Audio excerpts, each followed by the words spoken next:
Legend of Ochi is about this fictitious country where the people have been raised to be terrified of this animal, this monster is the way they think of it, called the Ochi. And I want to say compliment to you, Isaiah. The big word in this movie is tactile, you know, like handmade sets, hand-painted backdrops, but people keep thinking that your Ochi looks so good that it must be computer animated. Yeah. Tell me about creating these puppets. Well, first of all, I think the design of the Ochi was geared towards something that could feel like it already existed in nature, and maybe you just hadn't yet seen the like BBC documentary nature special about it. So I didn't want to go really wild with the design. I was trying to pull from nature. Largely the Chinese snub-nosed golden monkey is the design inspiration, which is an endangered species in the mountains of China. I took inspiration from them and lemurs and tarsiers, drew some pictures, and then worked with John Nolan Studios in London to, over a 3-year process to try to create the most detailed, small-scale animatronic puppet we could possibly imagine. And they just did an incredible job. We for years tested it, prototyped it, had puppeteers doing performance workshops with it. And yeah, in the actual film, every shot of the Ochi is fully practical without any CG augmentation. We just did some CG for some stunt shots, like where we couldn't ever have 6 puppeteers run up a tree with the puppet. So otherwise, yeah, it's all in camera, and just wanted it to feel like it was real. Part of the magic of puppetry is even when it's not very good, you feel like it's real. So the very first test, we had no fur on it, no facial movement, and everyone was like, you could see the 6 puppeteers, and you're like, that's real.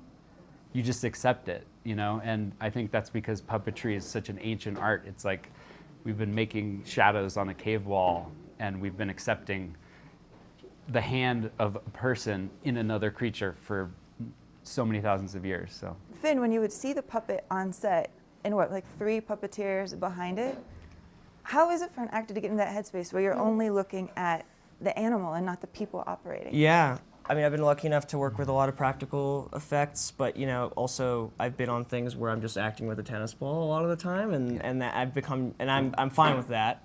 But this was like a huge draw, I think, of this movie, and like why I was so interested in coming on board was like the love of practical effects and thinking about all the old Jim Henson stuff, and being a fan of like Dark Crystal and like all these great, you know, like older movies that really embraced this art.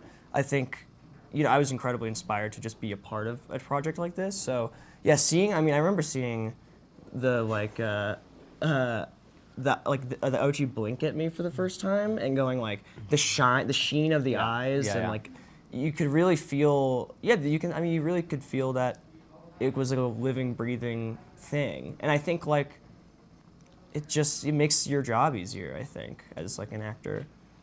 There was a moment where, you know, Willem was skeptical of a puppet sharing a scene with him, and you know, he takes his craft like more seriously than anyone I've ever met, and he finally got in there right across from the puppet, shared a scene, and at the end of it, he was like shaken. He was like, I have to rethink how I conceive of like the like, his idea of acting is so about just being, and here was a complete illusion of a performance because there's no animal being there. There's 7 people, you know, remote controlled face and all these people, and it's all combining into something that's convincing.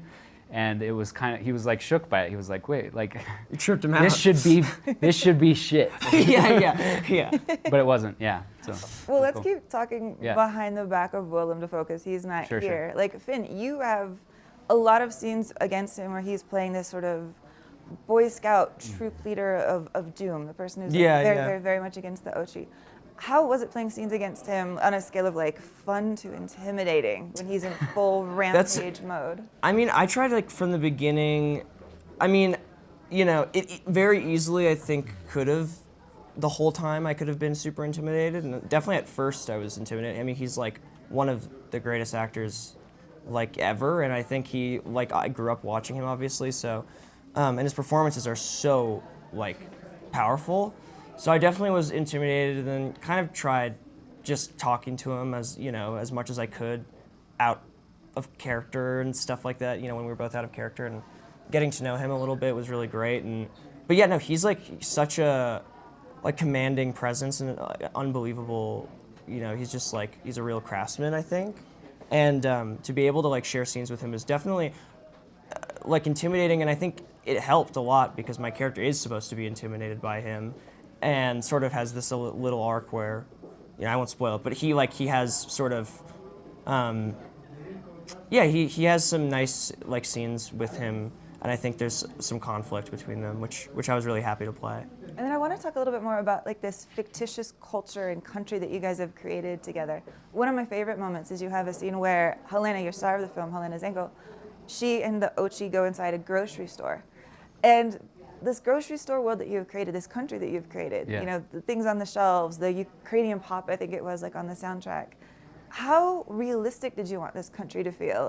Versus how much did you want to tip it into just sort of delightful cartoon? Yeah, I started with the premise of I want especially kids to be able to maybe think and accept that this is all just a place they haven't learned about yet. These are animals they haven't learned about, but maybe they're real, and this is an actual island that's just maybe so remote and obscure that you just haven't learned about it yet.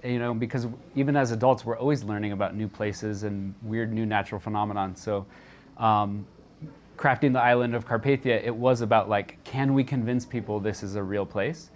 And then within that, then you make a movie with the tone that you want to make it with. And it's not that everything has to feel like a documentary within that, but if you figured out all the details and it feels like you can turn the camera in any direction and there's a world there, then there's a sense of being convincing even while you might be, tonally more madcap like we are in that grocery store. So yeah. I mean, I love that you're bringing up kids because it feels like there hasn't been a sort of big scale kids film like this.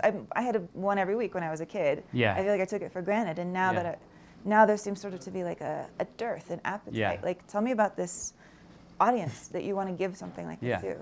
I still first and foremost have to make the movie for myself, because I can't imagine a kid and then make it for that imaginary kid. It would be an awful movie. So I'm still trying to please my taste. But I love those films, and I had a feeling for this movie that I think had come from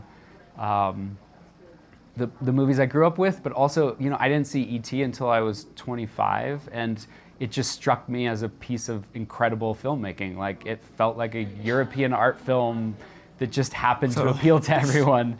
And so, I discovered E.T. in Paris, Texas at the same time. And to me, those films are of equal quality, and I don't distinguish between one's for kids and one's for adults. They're both they have incredible innocence and authenticity. And so when I'm making Ochi, of course I want kids to enjoy it, and I know that it in some ways reads as for kids, but I think it's just a movie for me, that's how I think of it, yeah.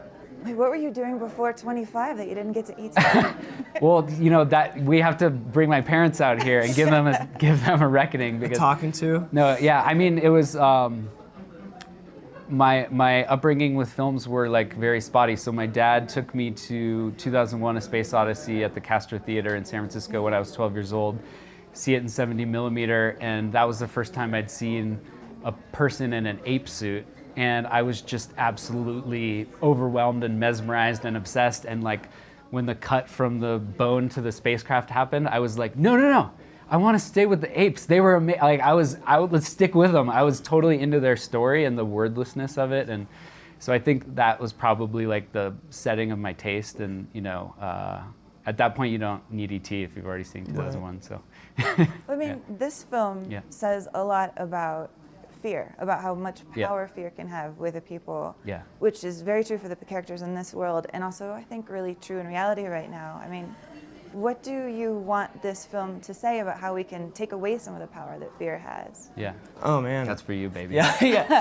I mean, I think now I think we're in a place where I think it's really easy for just people to be very fearful, and very rightfully so, and for things to just feel like you really don't understand them. And I think it's easier for a lot of people, I think, in their sort of like process of fear, in just staying there, being fearful, and not trying to learn more.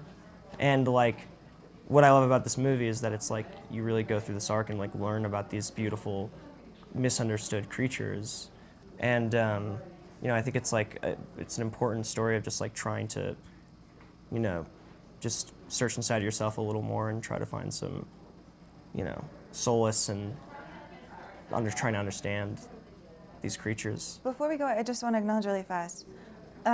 Isaiah, your film is premiering in the same month that you lost your house in Altadena, and I just wanted to say on behalf of us, thank you for still coming out. Thank you for the fest, and I hope things are as wild as they are. I hope everything's okay. Thank you.